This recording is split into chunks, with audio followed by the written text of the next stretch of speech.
हरे कृष्ण। कहा जाता है आध्यात्मिक मार्ग प्रश्नोत्तर का मार्ग है, अर्थात प्रश्न और उत्तर की मार्ग। सत्य की खोज करने वाला शिष्य प्रश्न करता है और तत्वदर्शी गुरु उनके उत्तर देकर शिष्य के हृदय से सभी संदेहों को काट देते हैं। आज हम श्रील गौर गोविंद स्वामी महाराज के जीवन से एक अद्भुत लीला प्रस्तुत कर रहे हैं, जो इस सत्य को पूर्ण रूप से स्थापित करती है कि केवल एक शुद्ध भक्त ही हमारे सभी संदेहों का समाधान कर सकता है और हमारे हृदय में वास्तविक शांति प्रदान कर सकता है। साधु संसार भर में भगवान की महिमा का प्रचार करने के लिए विचरण करते हैं। इस प्रकार वे न केवल भगवान की कृपा वितरित करते हैं, बल्कि अपनी करुणा भी सब पर बरसाते हैं।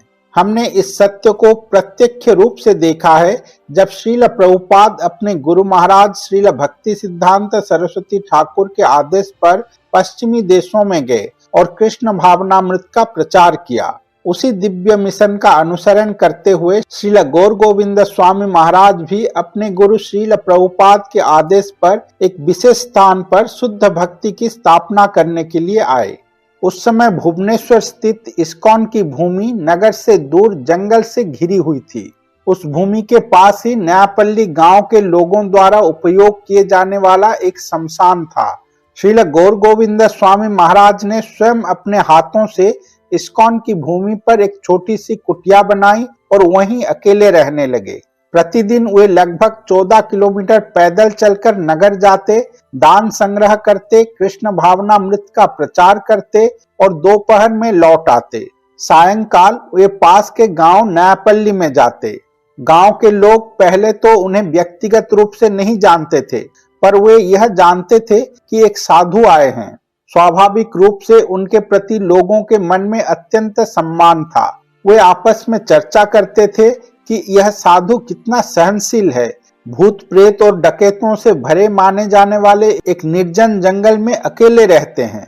प्रत्येक संध्या श्रील गौर गोविंद स्वामी महाराज गांव आते, लोगों के कुशल के विषय में पूछते और गांव के मध्य स्थित एक मंडप पर बैठते। वहां वे छोटे बच्चों से लेकर वृद्धों तक सभी को हरिकथा सुनाते। महाराज के व्यक्तिगत आचरण, विनम्रता, करुणा और आध्यात्मिक गहराई से गांव के सरल लोग अत्यंत आकर्षित हुए। धीरे धीरे उनका उनसे घनिष्ठ संपर्क हुआ और वे उनसे बहुत आत्मीय हो गए। बहुत ही कम समय में पूरा गांव आध्यात्मिक वातावरण में डूब गया। लोग एक दूसरे को हरे कृष्ण कहकर संबोधित करने लगे। नयापल्ली गांव में जहां भी जाओ हरे कृष्ण की ध्वनि सुनाई देती थी। गांव के लोग आनंदित, शांत और आध्यात्मिक रूप से उन्नत हो गए। पूरा वातावरण ही बदल गया। यही एक सच्चे साधु की शक्ति है। यही होता है जब भगवान का एक वास्तविक भक्त किसी स्थान पर आता है। उस समय मंटू बाबू नयापल्ली गांव के एक युवा बालक थे। आज भी वे उन दिनों को बहुत स्पष्ट रूप से याद करते हैं। वे कहते हैं, मुझे ठीक ठीक याद नहीं कि हमारा गांव पहले कैसा था, लेकिन मुझे यह बहुत स्पष्ट रूप से याद है कि श्रील गौर गोविंद स्वामी महाराज के हमारे गांव में आने के बाद सब कुछ कैसे बदल गया। उस समय से हम सभी धीरे धीरे शाकाहारी हो गए और सभी लोग आनंदित रहने लगे। अधिकांश समय हम कीर्तन और जप में लगे रहते थे और जब भी हम एक दूसरे को बुलाते तो हरे कृष्णा कहकर ही बुलाते थे। सब लोग उन्हें बाबा कहकर संबोधित करते थे और हरे कृष्णा हमारे गांव के हर घर में एक घरेलू शब्द बन गया था। यहाँ तक कि जब हम छोटे लड़के फुटबॉल खेलते थे तब भी हम हरे कृष्णा चिल्लाते थे। बाबा प्रतिदिन हमारे गांव आते थे। धीरे धीरे वे हर परिवार के एक सदस्य जैसे बन गए। लोग अपनी व्यक्तिगत समस्याएं उनसे साझा करते थे और वे सरलता से यही सलाह देते थे, हरे कृष्ण का जप करो। मंटू बाबू आगे कहते हैं, जब महाराज पहली बार आए और उन्होंने इस्कॉन की भूमि पर अपने लिए एक छोटी सी कुटिया बनाने की इच्छा व्यक्त की, तब हमारे गांव के उस समय के वरिष्ठ और मुखिया दिगंबर पटनायक ने उनसे वहां न रहने का अनुरोध किया। उन्होंने महाराज को गांव में ही रहने का स्थान देने की पेशकश की, लेकिन महाराज ने विनम्रता से मना कर दिया और कहा, मेरे गुरु महाराज ने मुझे वह स्थान दिया है, वही मेरा घर है, मैं कहीं और नहीं रह सकता।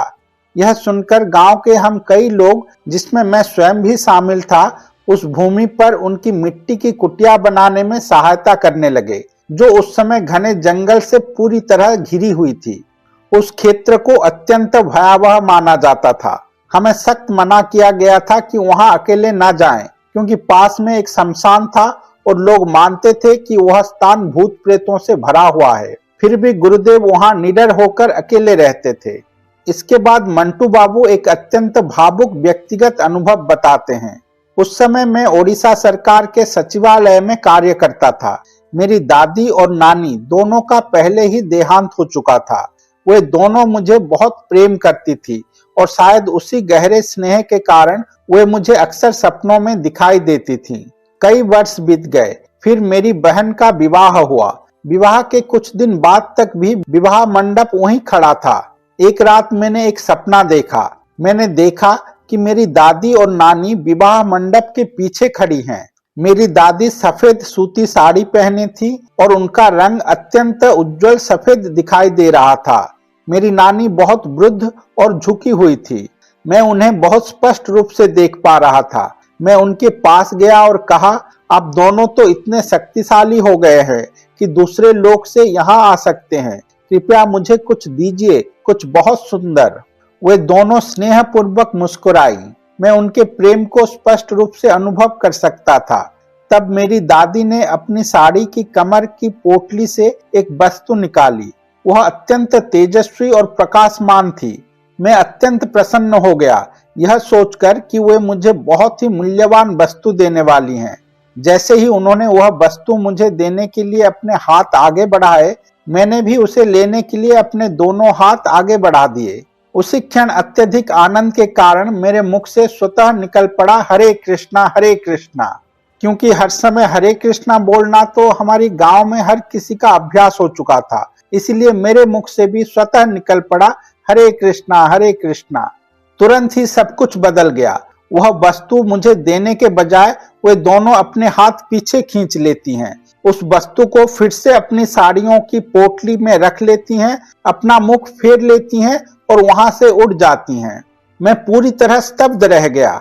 उसी समय मेरी नींद टूट गई। वह प्रातः काल का समय था और मुझे पता था कि प्रातः काल के स्वप्न मिथ्या नहीं होते। मैं बार बार यही सोचता रहा, मैंने क्या गलती की? वे जो देने आई थी वह उन्होंने मुझे क्यों नहीं दिया? उस दिन के बाद से वे दोनों फिर कभी मेरे स्वप्न में नहीं आए। यह बात मुझे भीतर तक व्यथित करने लगी।